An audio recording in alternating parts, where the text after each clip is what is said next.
joined now by Aryeh Myers, a senior paramedic from the International Relations Officer for Magen-David-Adom Rescue Services.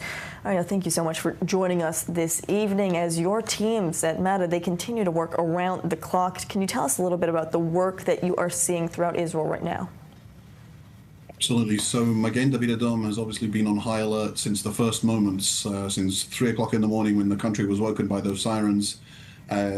The instant decision was made to ensure that all of our ambulances are staffed, all 1,800 ambulances, make sure all of our emergency vehicles, rapid response cars, specialized vehicles, intensive care buses that we've seen in use to move vulnerable patients from hospitals where they are not secure to hospitals that are safer for them.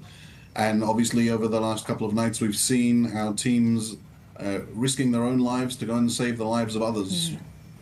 We've had and these missiles have caused a huge amount of damage like we haven't really experienced before. We've seen people killed and injured, and Magen-David-Adom has been first on scene and dealing with all of these injuries in the best way possible. Well, and Aryeh, Magen-David-Adom, it's no stranger to responding to these horrific events. You guys are also some of the first responders during the October 7th massacre. But looking at these images from some of the impacts from these ballistic missiles, you say this is not similar to some of the past events that you've responded to. How does it differ just as far as the scale that we're seeing? So the scale is obviously much, much larger. We've seen the damage that's happened to the buildings. We've seen hundreds of casualties, something that we have not seen since October 7th. We've seen some catastrophic injuries, and we've also had to prepare for the fact that as the nationally mandated blood services, we also have to ensure that the hospitals and the IDF have the blood supplies that they need. So we've had blood drives to ensure that we were able to do that. We collected some 1,300 units on Friday, and in a very unusual step, but obviously a very important step, also had blood drives throughout Shabbat. Wow. Where we collected almost 2,000 blood donations, just to make sure that the inventory is enough for all of the hospitals and for the IDF as well.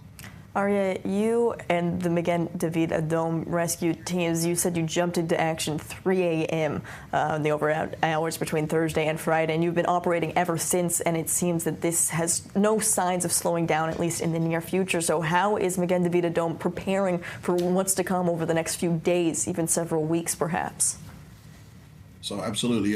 When we were woken at 3 a.m., when we had the luxury of having some time to prepare. Nothing happened for the first few hours. It meant that we had to be ready, and it gave us the chance to be ready. It gave us the chance to make sure that our 35,000 staff and volunteers were ready, taking those emergency vehicles, making sure that the ones that were sitting on stations were no longer sitting on stations waiting for somebody to come and pick them up, but were actually with our members of staff so they could go out and respond to the calls as quickly as possible, ensuring that we have enough people to run these blood drives, ensuring that we have safe, secure locations to hold these blood drives as well. We have to take into account, we saw today, it's not just been during the night that we've had these missile attacks, and we can only assume that tonight is going to be of a similar ilk, and we have to be prepared for that. And that means changing shifts, making sure that we have people on shift throughout, making sure that we have people who can respond, also giving people the welfare that they need, making sure that they have